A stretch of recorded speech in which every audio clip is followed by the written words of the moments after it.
영상 하나를 보도록 하겠습니다. 우리 지난 9월에 있었던 성남 지역 집중 캠프 영상입니다. 우리 함께 보도록 하겠습니다.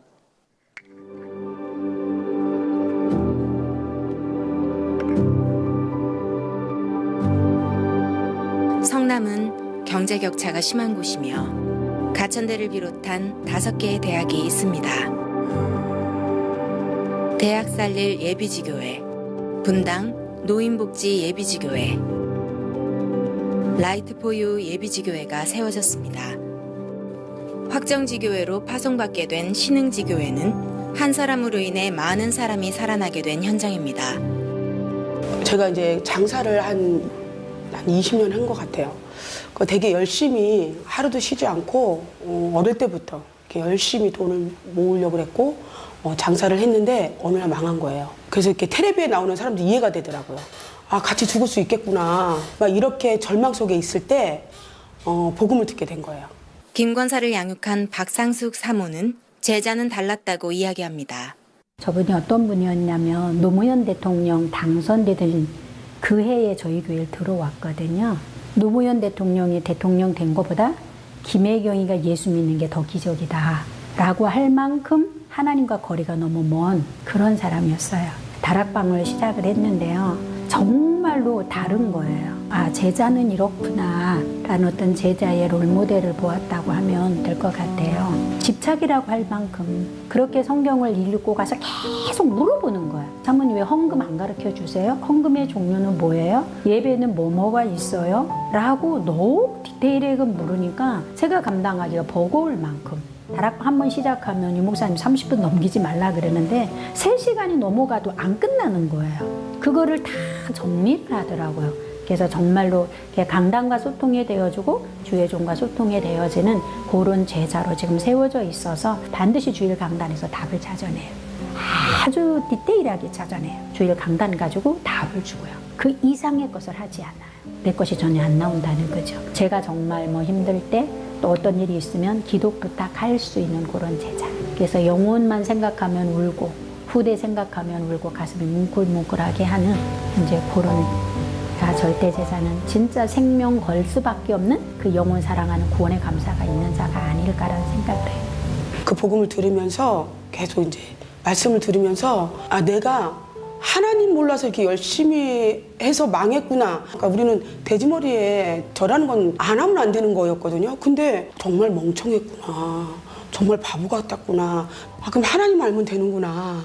와, 이거 하나님 한 번도 안 들어본 얘기였거든요. 그러면서 이 얘기 해줘야겠다. 이러면 제 마음이 급해지면서 되게 사랑하는 사람들이 생각났어요. 우리 신랑, 우리 딸, 내 동생, 우리 엄마, 우리 가족, 내 친구 막 생각이 나는 거야. 가서 내가 몰랐던 거. 하나님 몰라서 그런 거. 하나님 만난 길 대신 그리스도 얘기하는 거. 아, 이거 진짜 해야겠다. 이래갖고 그때부터 제가 바쁘더라고요. 주위의 많은 가족들이 복음을 들었습니다. 내가 교회 갈 바에 잘 가겠다. 이랬던 남편인데 지금 장로님 되셨고 저희 여동생, 그 다음에 또 셋째 여동생, 그 우리 엄마, 우리 아빠, 우리 제부, 우리 남동생, 그 다음에 우리 올케. 너무 힘든 거예요. 언니 나 진짜 너무 힘들다. 어떻게 죄다 이런 사람들이야 라고 했는데 언니가 그때 딱 그 얘기를 했어요. 미경아, 하나님이 너 부르는 사인 아니겠니? 딱 이게요 확 꽂혔어요. 저희 아파트도 다 날아가고 저희가 저금했던 거 다 꼬라박았어야 됐고 보험도 해약해서 다 갚아야 되는 그런 상황까지 왔었는데 근데도 참 희한한 게 저는 그리스도 하면 나에게 준 마음의 평안, 정말 세상이 주는 평안과는 다른 정말 그 참 평안이 저한테 그때 와닿았었어요. 딱 알겠더라고요. 제가 그때 말씀이 너무 재밌었을 때였었어요. 그러는 중에도 제가 콧노래를 불렀대요. 우리 신랑 말로는 쟤 뭐지? 저 이렇게 편안해 보이지? 저 콧노래를 부르네? 그럼 쟤한테 정말 하나님이 있다면 그 하나님 나한테도 있는 거 아니야? 이러면서 어느 날 이 사람이 미경아 나도 가자. 저를 보고 자기도 평안을 하고 싶었나 봐요. 이러면서 1차 합숙도 갔다 오고 이제 이렇게 인도를 저희 집에 그렇게 받게 됐어요. 그래서 저는 정말 그냥 뭐라 그래야 되죠? 아, 정말 너무 감사해요. 이 복음 전해준 언니한테도 너무 감사하고 그렇게 하나님이 저의 삶 전체를 다 돌아보게 해주게 하는 것도 너무 좋고 정말 지혜롭게 해주는 것도 너무 감사하고요. 지금은 약간 기도가 달라졌죠. 내가 제일 많은 시간을 보내고 있는 이 사업 현장에서 내가 이 사람들을 어떻게 살릴 것인가 그건 집어넣고 기도하게 되고 이들을 놓고 하나님이 전도문을 언제 열어줄 건지 정말 나의 영 안이 열리게 항상 그 타이밍 놓치지 않게 기도하면서 그 사람들이 이제 만나는 거 그게 이제 좀 제 삶의 변화죠. 저희 큰언니가 정말 산증인이에요, 정말. 어렸을 때는 진짜 제가 30살 때까지도 우리 큰언니를 보고 눈을 마주치면서 얘기할 수 없을 정도로 되게 무서웠거든요. 눈빛만 이렇게 마주치면 내가 그냥 나도 모르게 막 울고 있어요. 진짜 산증인. 너무 많이 완전히 변했거든요. 자랑하죠. 우리 언니들은 이런 사람들이야. 이렇게. 사람들이 난 안 돼 이러면 큰언니를 산증인으로 막 대죠. 예전에 이랬던 사람이야. 이랬던 사람도 이렇게 변화가 됐어. 이렇게 하고 복음도 전하게 되더라고요. 제가 만선 신부전이라는 투병 중인데 내 삶의 주인은 정말 하나님인 것처럼 뭐를 해도 괜찮고 편안하고 진짜 나는 복받은 사람이다. 이런 생각을 많이 가져요. 하나님 자녀가 바뀌어야지가 아니라 그게 이제 내 모습이 어떤 모습인지 알게 되니까 제가 계속 제가 이렇게 말씀 속으로 오더라고요. 예배 속에 막 이렇게 오면서 제가 바뀐 거예요. 제가 완전 바뀌었어요. 물론 주 예수를 믿으라 그리하면 너와 내 집이 구원을 얻으리라 이 말씀이 정말 제 가정복음화의 제 말씀이었어요. 그래 그러니까 조급하진 않았던 것 같아요. 하나님 이미 이 말씀을 줬고 이 말씀을 이루실 거야 라는 그 믿음이 있으니까 저는 그냥 계속 예배 속에 교회 속에만 있었던 것 같아요. 그러다 보니까 그냥 하나님이 그냥 시간표 속에 한 명 한 명 그리고 현장을 향한 기도를 하게 되었습니다. 하나님 정말 나의 전도 놓고 제가 그때 간절했던 것 같아요. 그렇게 기도하는 중에 이제 이 업을 만난 거예요. 10회 3만 원? 3만 원 꼭 10번을 만나 사람을? 이거 정말 괜찮겠다. 이제 이게 이제 제 나름의 나의 규례였어요. 10회 끝날 때 내가 복음을 전해봐야겠다. 그래서 여기서 만나면서 그 10번 만나는 동안 이제 복음을 한 명씩 이렇게 전하게 됐죠. 너무 좋았어요. 그냥 말씀이 좋았고 정말 하나님이 나와 함께 하시는구나. 정말 하나님이 나를 이렇게 이끄시는구나를 봤던 것 같아요. 내가 너를 이쪽에서 지명해서 너를 이곳에 불렀고 네가 해야 할 일이 있다라는 생각이 들었어요. 그게 너무 좋았고 복음이 그냥 마냥 좋았어요. 그래서 예수 그리스도가 마냥 좋았고 정말 하나님이 같이 있는 게 좋았고 저희 엄마가 불신자분이시거든요. 이제 불교라서 절을 많이 다니시는데 엄마 이건 이래서 오는 문제 당연한 거야. 올 수밖에 없어라고 말할 수 있을 정도로 많이 변했고 저희 신랑이 힘들 때도 다른 말이 아니라 복음적인 말을 하면서 우리 신랑을 타이르고 내 안에 있는 내가 많이 바뀐 것 같아요. 하나님이 준비된 거. 전 그거 진짜 믿어요. 와, 진짜 하나님 준비하셨구나. 이제 이런 것들이 내가 이제 현장에서 이렇게 되니까 전도는 뭐 정말 내가 하는 거 당연히 아니고 그러니까 내가 죽었다는 걸 몰랐잖아요. 그런데 제가 살아났잖아요. 그러니까 사망에서 생명으로 옮겼다 이 말이 진짜가 되면서 내가 이제 살아나니까 다 죽었잖아요. 그거는 그냥 당연하게 말하게 되는 것 같아요. 근데 이제 그게 언젠지 모르니까 계속 얘기해 보는 거고 언젠지 모르니까 항상 놓치지 않으려고 그래요.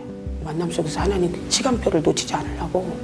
문순희 집사는 20대 초반에 신굿을 받았습니다. 지금 생각해보면 저희 외가 쪽은 엄청 하나님 엄마 집안은 전부 다 교인이세요. 근데 우리 아빠 집안은 다 이렇게 불교. 그래서 이제 그쪽에 많이 영향을 받은 것 같아요. 그리고 이제 나중에 우리가 컸을 때는 큰엄마가 무당이 되시고 우리 집안에서 고모가 무당이 되시고 그렇게 해서 이제 그 집안에 내리라고 그러잖아. 세습. 아니면 죽는다 하니까 살려고 엄마가 신고도 시키고 해서 20대 초반에 저는 신고를 받았어요. 정말 자꾸 그냥 의심이 가는 게 뭐냐면 정말 내가 내 조상이 이렇게 내가 선미고 잘하면 내가 잘 살아야 되는데 아프지 않아야 되는데 그 자리에 돈이 엄청 들어와요. 근데 그 돈이 들어오면 내게 되지가 않아.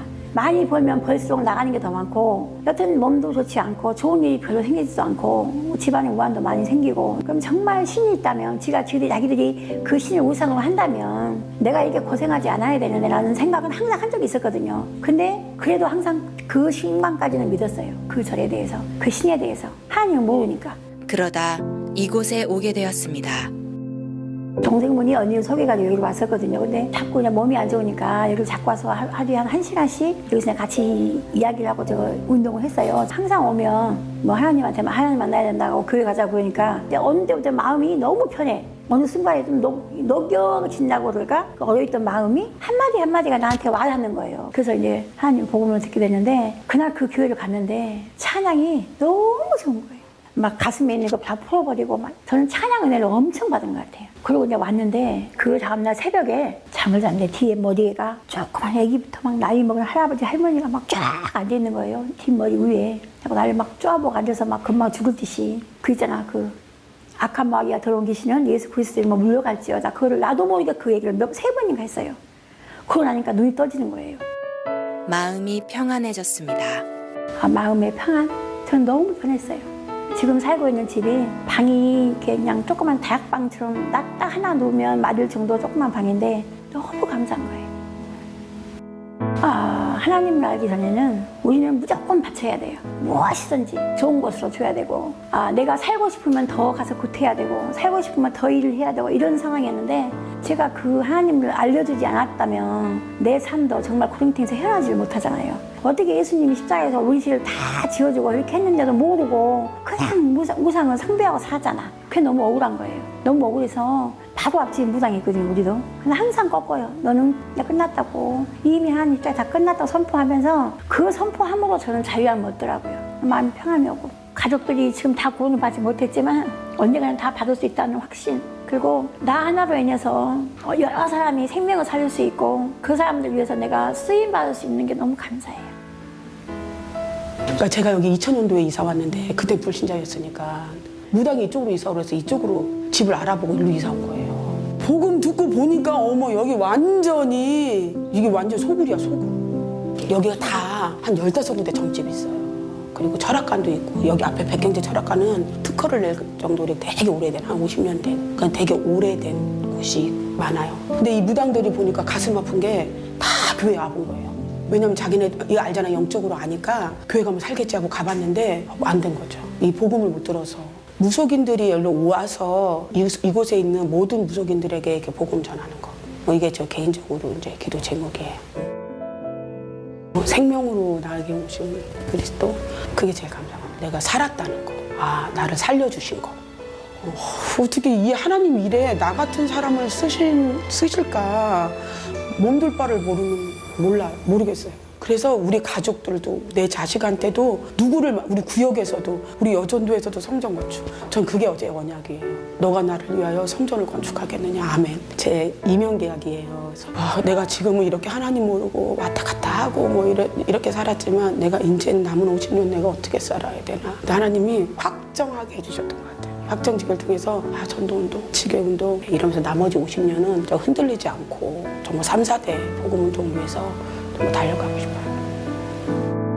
강단의 말씀이 흘러 지역 구석구석 복음의 말씀이 들어가 회복되고 치유되는 치유 전문 지교회가 되게 하시고 성남 살릴 백지교회 운동할 1만 제자의 응답 속에 있게 하옵소서.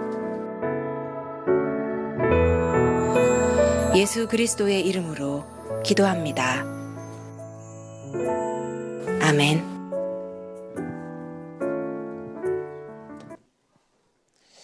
이제 우리 하나님의 말씀 보겠습니다. 우리 로마서 4장 9절에서 25절까지 말씀입니다. 로마서 4장 9절에서 25절까지의 말씀입니다. 신약 244쪽에 있습니다. 제가 봉독하도록 하겠습니다. 그런즉 이 복이 할례자에게냐 혹은 무할례자에게도냐 무릇 우리가 말하기를 아브라함에게는 그 믿음이 의로 여겨졌다 하노라. 그런즉 그것이 어떻게 여겨졌느냐 할례시냐 무할례시냐 할례시가 아니요 무할례시니라.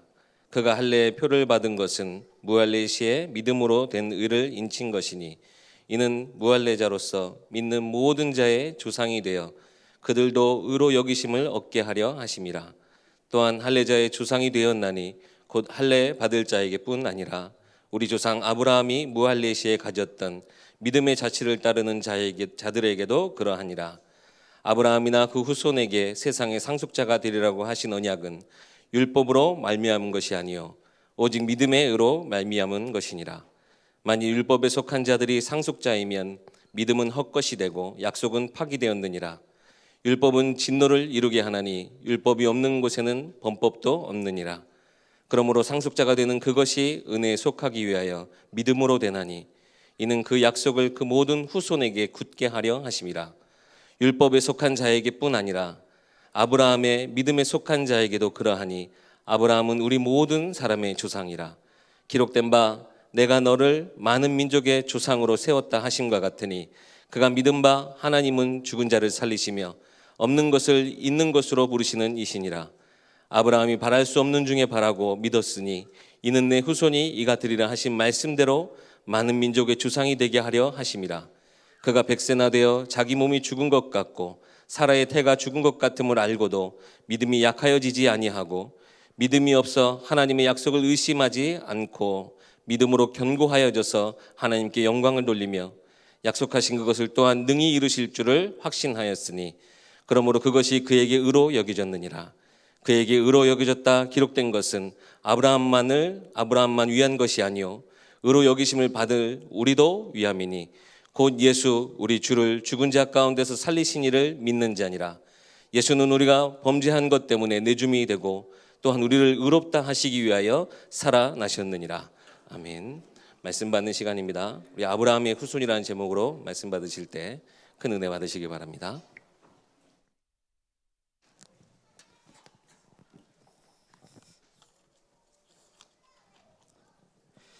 지금 계속해서 저희가 로마서를 보고 있죠.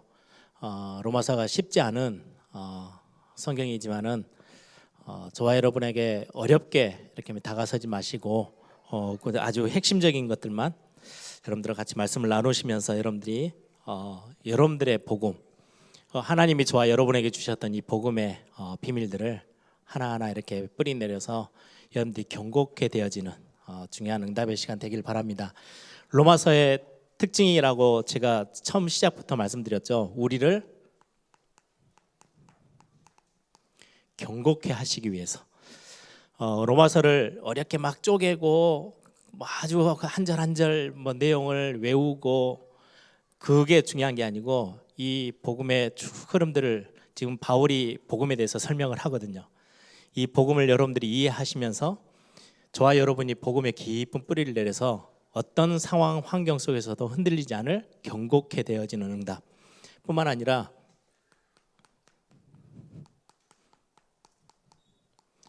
여러분들이 경고케 되어지고 이 복음에 대해서 깊이 뿌리 내려지는 이 답을 가지고 많은 불순종의 아들들 가운데 있는 수많은 사람들, 아직까지 복음 밖에 있는 사람들에게 이 말씀을 전달해서 믿어 순종케 해나가는 이 두 가지를 두고 지금 로마서가 기록되어져 있고요. 여러분들이 이것들을 확인할 수 있었으면 좋겠습니다. 이사야 49장을 한번 잠깐 볼까요? 오늘 오전의 메시지와 연결되어지는 부분들이기도 합니다. 이사야 49장 14절에서 15절입니다. 우리 같이 함께 읽어보겠습니다. 오직 시온이 이르기를 여호와께서 나를 버리시며 주께서 나를 잊으셨다 하였거니와 여인이 어찌 그 젖 먹는 자식을 잊겠으며 자기 태에서 난 아들을 긍휼히 여기지 않겠느냐. 그들은 혹시 잊을지라도 나는 너희를 잊지 아니할 것이라. 아멘. 이게 복음의 굉장히 중요한 시작이 되어지는 하나님의 사랑입니다. 이스라엘 백성들은 자꾸 자기들이 하나님을 떠나서 멸망 속으로 빠져 들어가면서 어려움이 올 때마다 뭐라고 말하냐니까 하나님이 우리를 버렸지 않습니까? 그때 하나님은 말씀합니다. 난 너를 정녕 버리지 않아. 내가 너 옆에 항상 너를 보호하고 지키고 함께 하고 있어. 우리가 고개를 돌려서 하나님을 바라볼 때 하나님은 우리에게 마음껏 우리가 살 수 있는 모든 은혜를 부으시는 축복이 있는 거죠. 혹시 자기 태에서 자기 배에서 낳은 자식을 잊어버리는 엄마 아빠가 있다 할지라도 나는 그렇지 않아 라고 성경은 오늘 말씀합니다. 그게 모세의 노래 속에 정확하게 그대로 다 묻어져 있어요. 하나님은 너무나도 정확하고 신실하시고 틀린 길을 가지 아니하시고 정직하게 공의로우신 그 하나님이신데 그 하나님이 이스라엘 백성들을 택하셔서 정말 중요한 하나님의 응답들을 전달하기 위해서 부르셨는데 이 이스라엘 백성들은 자꾸 곁길로 가서요, 하나님 배신하고 배반하고 죄악 가운데 빠지고 하나님을 모른 척하고 거부하고 그 자리에 있을 때 할 수 없이 그럴 수밖에 없는 이스라엘 백성, 그 모습을 가나안 땅 들어가기 전부터 하나님은 너 생각을 내가 너무 잘 알고 있어 라고 말씀하시는 만큼, 그런데 하나님이 그래 너가 그렇게 한번 살아봐, 나는 너를 그러면은 쳐다보기도 싫어, 이렇게 하셔야 되는데요, 모세의 노래 결론은 뭘로 마치냐니까 그럼에도 불구하고 나는 너를 바라보고 있고 내가 너를 긍휼히 여길 거고 내가 너를 구원할 거기 때문에 언제든지 돌아서기만 해. 그게 하나님의 어마어마한 사랑이 그 안에 들어있는 이 복음의 내용을 노래로 만들어서 후대에게 또 후대에게 계속해서 전달해서 알려주고 있으라는 거예요. 그 역할을 제일 중요하게 시킨 게요, 언약궤 옆에다가 그걸 증거처럼 딱 둬. 이 노래를, 율법책을 둬. 뭐예요? 예배할 때마다 이 복음은 선포돼야 되는 거예요. 이스라엘 백성들이 절기 때마다, 중요한 시기 때마다 이 모세의 노래를 읽었어요, 백성들에게. 교회가 감당해야 될 중요한 사명은요, 이거를 잘못했니 저거를 잘못했니, 아니요, 그건 처음부터 인간은 그럴 수밖에 없음을 하나님 너무 잘 아세요. 하나님이 그 어마어마한 이스라엘 백성을 택해놨는데도 항상 돌아서서 조금만 배만 부르면, 조금만 살기 좋아지면, 조금만 괜찮다 싶으면, 내가 능력이 있다 싶으면 또 돌아서서 하나님과 전혀 상관없는 길을 걸어가는 것들을 하나님 너무 잘 아시기 때문에 하나님은 더 이상의 이 하나님의 축복들을 놓치지 아니하도록 신약에 와서는요, 아주 구체적인 단어를 쓰셨어요. 그게 뭐냐니까요, 자녀 삼으셨대요. 어떻게요?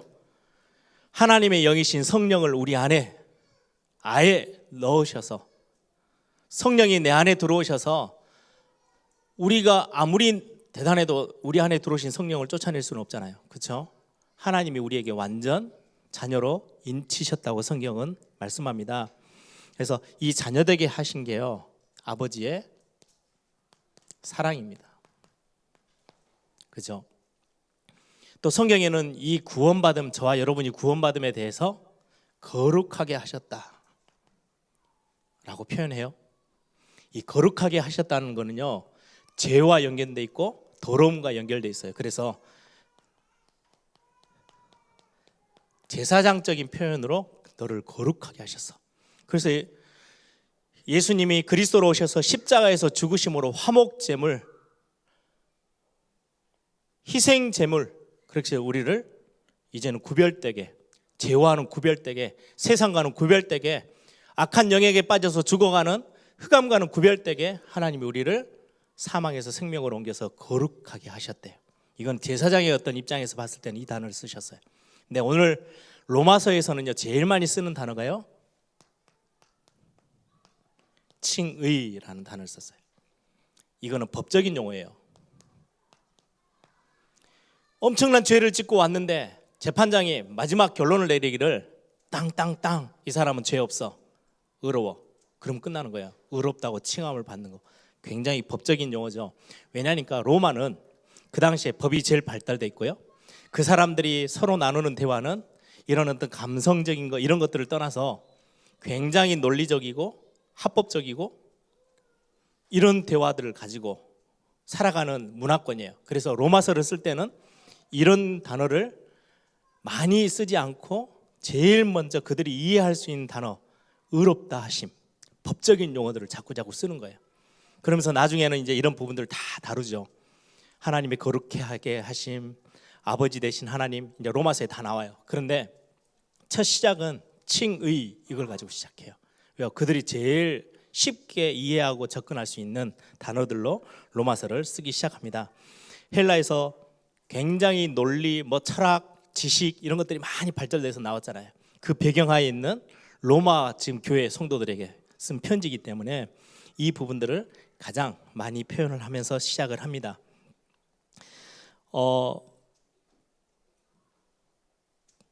오늘 제목이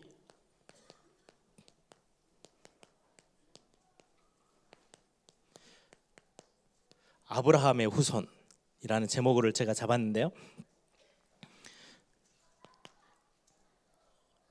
성경의 쭉 역사를 보시면 완전 멸망의 시대, 하나님을 싹 다 부인하고 완전 세상으로 방향을 바꿔버렸던 네피림 시대, 그 때문에 하나님이 세상을 완전히 홍수로 싹 다 멸망시켜 버렸어요. 다 끝내버렸었는데 그 중에 노아는 여호와께 은혜를 입었더라. 노아를 한 사람이 택하셔서 하나님이 새로 시작하셨어요. 그렇죠? 새로 시작했는데도 또 불구하고도 또 바벨탑 쌓는 사건들이 또 생겨요. 그래서 하나님이 바벨탑을 무너뜨려 버리시고 그 속에서 모든 언어를 다 나눠버리셨어요. 하나 되지 못하게. 서로 말이 통하면 하나님도 뭐 또 막 인간이 힘 가지고 막 올라서니까 언어를 다 흩어버리셨어요. 그래 놓고 하나님이 또 이 언약 전달할 수 있는 사람을 하나님이 직접 가셨어요. 무조건적인 은혜를 주시고 택하셨는데 그게 아브라함이에요. 그리고는 하나님이 아브라함하고 약속을 하시면서 언약을 맺으시면서 너를 모든 열방의 아비로, 믿음의 조상으로 내가 너를 삼을게. 그리고 너의 후손을 통해서 하나님이 전 세계가 싹 살아나도록, 열방이 복을 받도록 축복의 통로로 너와 너의 후손을 삼을 거야. 그게 하나님의 약속이에요. 그때 나온 단어가 아브라함의 후손이에요. 아브라함의 후손이라는 거는요, 혈통, 씨. 아브라함의 혈통을 통해서 이 시대 열방을 다 복받게 할 거야. 그게 하나님이 아브라함에게 약속하신 거거든요. 그런데 오늘 이 아브라함을 설명하면서 할례에 대한 이야기가 나와요. 아브라함의 혈통, 쉽게 말하면 후손이 할례 받은 자를, 그 할례라는 걸 통해서 계속해서 이어지는 거, 이스라엘 백성은 그렇게 생각했어요. 할례 받는 거, 그게 바로 아브라함의 후손의 증표예요. 표식.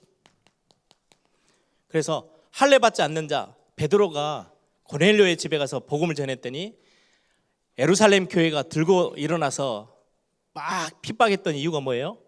어떻게 할례도 받지 않는 자의 집에 들어가서 할례 받은 아브라함의 후손이, 아브라함의 자손이 거기 가서 복음을, 하나님의 말씀을 증거할 수 있느냐? 그건 있을 수도 없어. 그 말이에요. 그 사람들은요, 할례가 구원의 조건이었거든요. 하나님의 복을 받는 조건, 그게 할례. 근데 성경에 오늘 바울이 뭐라고 말합니까? 아니야. 할례는 지금 아브라함이 믿음으로 의롭다고 칭함을 받은 그 시간표가 언제인지 알아? 그러면서 구약 성경을 끄집어내요. 여러분들 창세기 15장 6절에 하나님이 아무것도 없는 아브라함의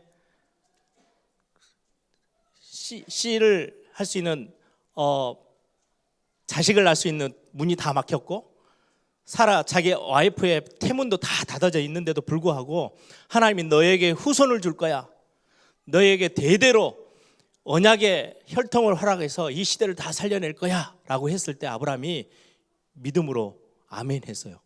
아브라함이 그 하나님의 말씀을 믿을 때에 하나님이 아브라함을 의로 여기셨다. 그게 언제 나오냐니까요. 창세기 15장 6절에 나와요. 그런데 할례 사건은 언제 나오냐? 창세기 17장에 나와요. 지금 바울이 그걸 끄집어내는 거예요. 아브라함이 지금 할례를 받고 나서 믿음을 고백했냐? 아니면 믿음을 고백하고 나서 할례 사건이 뒤에냐? 무할례자에 있을 때 하나님 앞에 의롭다고 칭함을 받지 않았냐? 할례가 조건이 아니야. 의롭다고 칭함을 받는 거는 믿음이 앞서. 지금 그 이야기를 하는 거예요. 많은 이상한 단체들이요, 여러분들 이거하고 비슷한 거예요. 세례를 받으면, 천주교에서 그렇게 말하죠. 세례 받으면, 영세를 받으면 구원받은 거래요. 틀린 이야기입니다.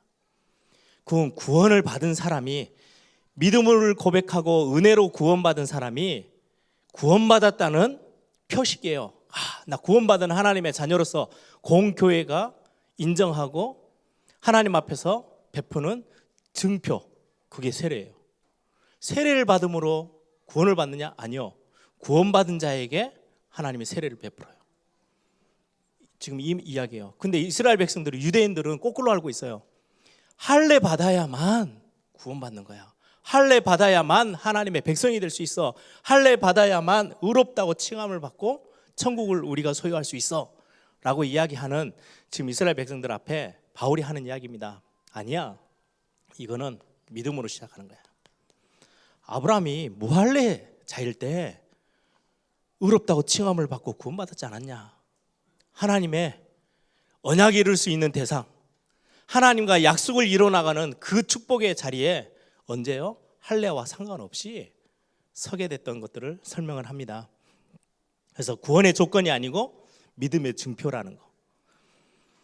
그래서 여러분들, 이거는 믿음 굉장히 중요한, 로마서에서 굉장히 중요하게 다루는 부분이죠.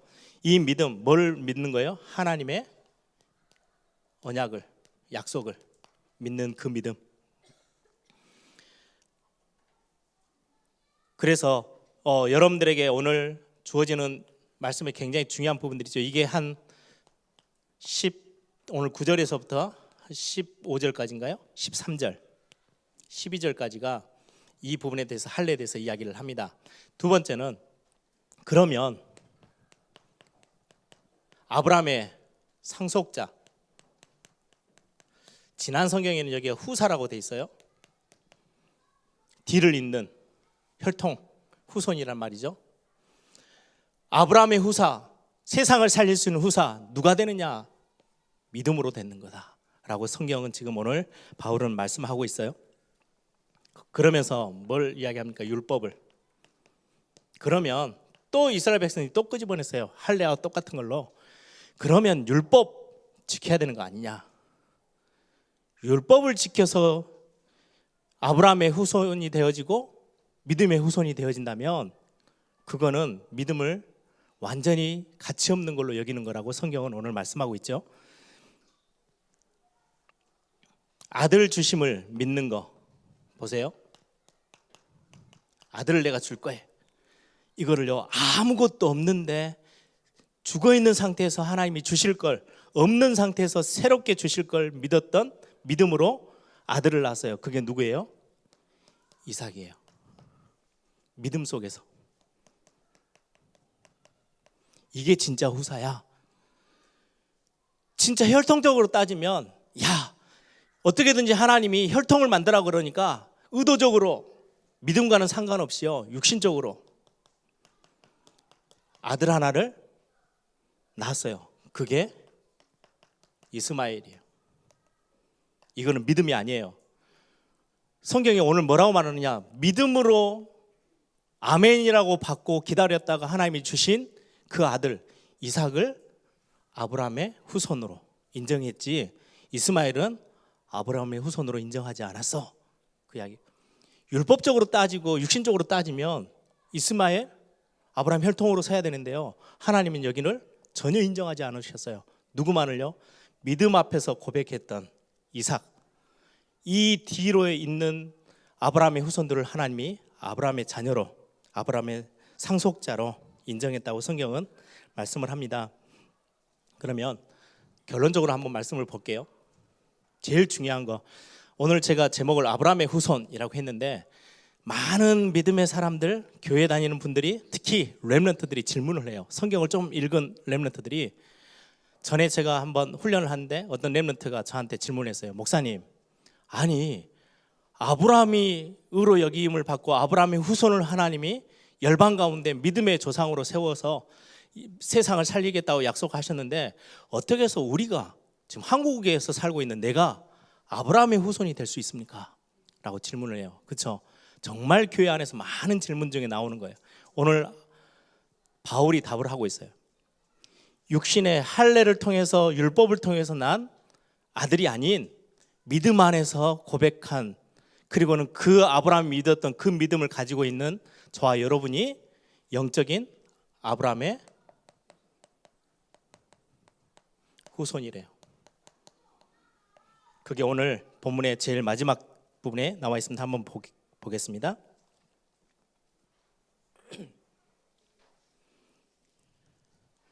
16절부터 한번 잠깐 볼게요. 그러므로 상속자가 되는 그것이 은혜에 속하기 위하여 믿음으로 되나니 이는 그 약속을 그 모든 후손에게 굳게 하려 하심이라. 율법에 속한 자뿐만 아니라 아브라함의 믿음에 속한 자에게도 그러하니 아브라함은 우리 모든 사람의 조상이니라. 율법 아래 속한 걸로만 따진다면 믿음이 아무 소용없다.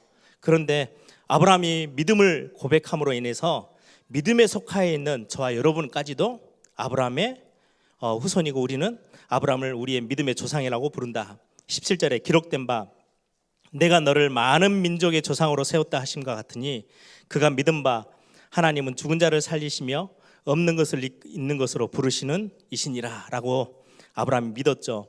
자기 아들이 없는데 있는 것으로 하나님 부르셨고요. 중요한 모리아산에 데리고 가서 아들을 죽이려고 했죠. 이 죽이고 나면 하나님이 다시 살리실 수 있어 라는 그 믿음 때문에 하나님은 아브라함을 믿음의 조상으로 세우셨다고 말씀합니다. 그러면서 18절부터 고백합니다. 아브라함이 바랄 수 없는 중에 바라고 믿었으니 이는 내 후손이 이와 같으리라 하신 말씀대로 많은 민족의 조상이 되게 하려 하심이라. 그가 백세나 되어 자기 몸이 죽은 것 같고 사라의 태가 죽은 것 같음을 알고도 믿음이 약해지지 아니하고 믿음이 없어 하나님의 약속을 의심하지 않고 믿음으로 견고하여져서 하나님께 영광을 돌리고 약속하신 그것을 또한 능히 이루실 줄 확신하였으니 그러므로 그것이 그에게 의로 여겨졌느니라. 23절부터요. 그에게 의로 여겨졌다 기록된 것은 아브라함만을 위한 것이 아니요 의로 여기심을 받을 우리도 위함이니 곧 예수 우리 주를 죽은 자 가운데서 살리신 이를 믿는 자니라. 예수는 우리가 범죄한 것 때문에 내어줌이 십자가에 내어줌이 되었고 우리를 의롭다 하시기 위하여서 다시금 부활하셔서 살아나셨다라고 성경은 말씀합니다. 그리스도 예수를 믿음으로 아무것도 없는 완전히 죽어있는 저와 여러분이 살아날 것을 믿음으로 우리는 아브라함의 후손이라는 어마어마한 영적인 축복의 자리에 함께 동참하게 됐어 라고 이야기를 지금 성경은 오늘 말씀하고 있어요. 그러면서 뭘 믿으면 되느냐? 아브라함이 이건 믿음으로 그냥 아멘 하고 받았어. 뭐에? 너를 통해서 모든 사람이 복을 받게 할 거야. 너는 복의 근원이야. 이거를요 아브라함이 진짜로 믿었대요. 저와 여러분이 언제 이 아브라함의 하나님이 주시는 어마어마한 믿음의 후손 속에 우리가 이 안으로 들어갈 수 있느냐? 이건 믿을 때 우리가 그리스도를 고백하고 하나님이 우리를 다른 사람 살릴 수 있는 복의 근원으로 나를 부르셨대. 그건 믿는 그 믿음이 저와 여러분에게 아브라함의 영원한 후손 속에 같이 함께 동참할 수 있는 은혜를 주시는 근거가 된대요. 아직 오지도 않았고 없었는데 하나도 손에 쥔 게 없는데 아브라함이 뭘 믿었느냐?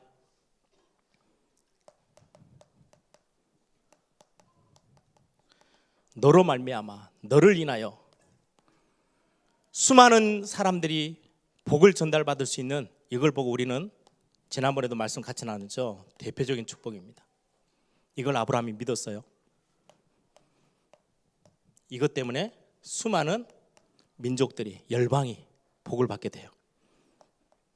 어디까지 갑니까?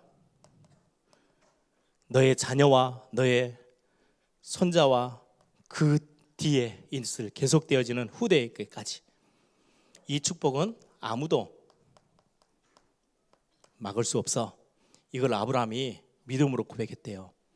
이 믿음을 저와 여러분이 오늘 그리스도 예수 안에서 아멘이라고 고백할 때 우리는 똑같이 아브라함에게 주셨던 그 축복의 대열 속에 들어가서 우리도 함께 그 축복을 누리게 되는 겁니다.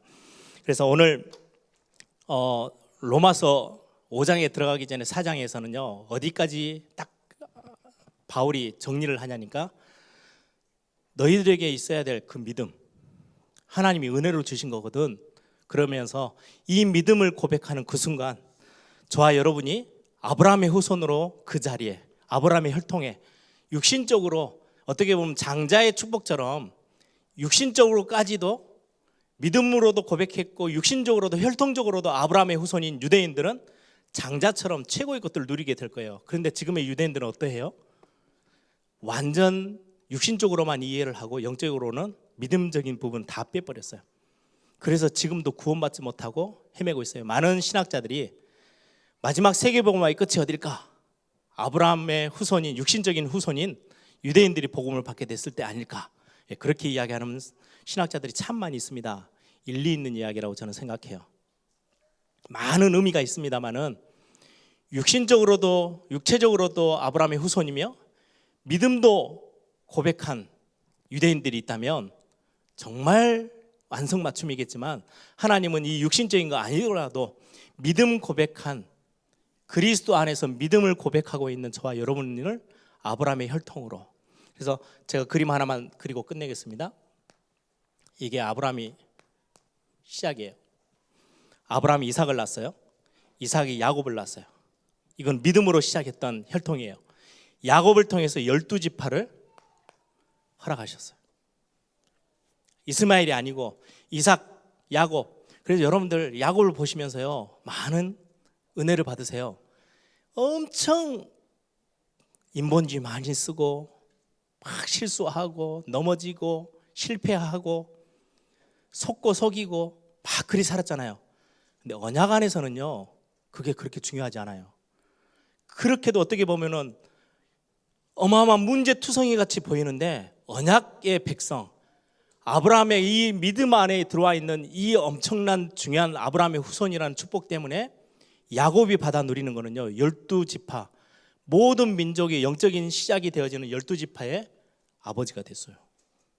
대단하죠. 우리가 같으면 하나님이 야곱 너는 조금 더 기다려, 요셉 너 괜찮네, 요셉에게 12아들을 줘서 내가 이스라엘 백성들을 시작하게 할 거야. 아니요, 하나님 그걸로 우리가 생각하는 윤리 도덕, 우리가 생각하는 어떤 삶의 모습의 성공과 실패, 이게 하나님의 기준이 아니에요. 너무 연약하고 무지하고 넘어지기 쉽고 이렇게 하는데도 불구하고 하나님은 언약 안에서 믿음 고백하고 있는 아브라함의 자녀와 그 밑에 있는 야곱을 통해서 하나님은 시대에 엄청난, 시대 살릴 수 있는 아브라함의 혈통의 후손의 시작을 감행하셨죠. 이게 점점 시대를 통해서요, 이게 남은 자 사상입니다. 쭉 렘넌트 사상들이 흘러와서요, 딱 사도행전 16장 13절에 그루터기, 거룩한 씨, 그것도 혈통이에요. 이 그리스도의 혈통의 비밀을 가진 자들을 통해서 또 다시 하나하나 펼쳐지면서 전 세계로 흩어져요. 여기에는 유대인도 들어있지만 지금 바울이 말하는 건 뭐예요? 저와 여러분도 이 속에 들어와 있대요. 그리스도를 고백하는 거룩한 씨를 가지고 있는 저와 여러분을 이 시대에 남겨서 세계복음화의 주역으로 아브라함의 후손처럼 그 후손이 복의 근원이 되어져서 여러분들 통해서 열방을 복을 받게 만들고 후대도 복을 받게 만들고 아무도 여러분들의 축복을 빼앗으지 못하도록 아브라함의 후손의 축복 자리에 여러분들이 믿음 앞에 서 되어지는 거예요. 그래서 믿음은 얼마나 중요한지 몰라요. 아브라함이 뭘 믿었어요? 안 될 것 같은데? 근데 하나님이 하시겠다고 하니까요, 믿었어요. 그게 믿음의 핵심이에요. 아무 근거도 없는데 하나님이 아들 주신대요. 자기 몸 다 죽었는데. 그런데 그걸 믿었어요. 그런데 하나님이 그걸 의로 여기셨어요. 아니, 나는 복의 근원이 될 능력도 안 되는데요, 내 지금 산업은 아무것도 시작할 수도 없을 만큼 다 무너져 있는데요, 아니, 내가 너를 복의 근원으로 삼을 거야, 아멘 하면서 일어나면 그걸 하나님이 의로 여기셔서 여러분들에게 이 축복을 주신다는 말씀이에요. 그래서 여러분들의 현실에 절대 속지 마세요. 여러분들의 지금의 모습에 절대로 무너지지 마세요. 그것 가지고 우리는 할례, 율법 이런 걸 가지고 하나님 앞에 나아가는 게 아니고요, 믿음을 가지고. 아브라함이 믿음 가지고 하나님 앞에 인정받은 것처럼 너희들도 이 믿음 안에 있으면 아브라함의 후손의 축복을 누리게 될 거야. 그래서 여러분들이 저는 어떤 렘넌트가 그래요. 우리 교회는 너무 작아서 무슨 세계복음화, 정말 많이 야단칩니다. 왜요? 믿음은 거기서 시작하는 게 아니거든요. 이룰 수 없는 것 중에 이루실 것을 믿는 그 믿음, 그게 아브라함의 믿음이었어요. 죽었는데도 하나님이 다시 살릴 수 있다라는 믿음, 그게 성경에서 아브라함이 고백했던 믿음이거든요. 여러분들의 지금의 모습, 지금의 현실, 하나님 새로 완전 바꾸실 거예요. 그 믿음 가지고 있으면 아브라함이 누렸던 그 어마어마한 언약의 축복을 여러분들이, 우리 예일교회가 함께 누리게 될 것입니다. 오늘 이 믿음에 대한 부분들을 여러분들이 많이 마음에 담으시고 승리하는 응답의 축복이 있기를 소망합니다. 함께 기도하겠습니다. 우리 현장을 살려야 될 많은 여러분들을 전도자들을 기다리는 현장들이 참 많이 있습니다. 우리는 자꾸 믿음 아닌 다른 걸 바라보고요.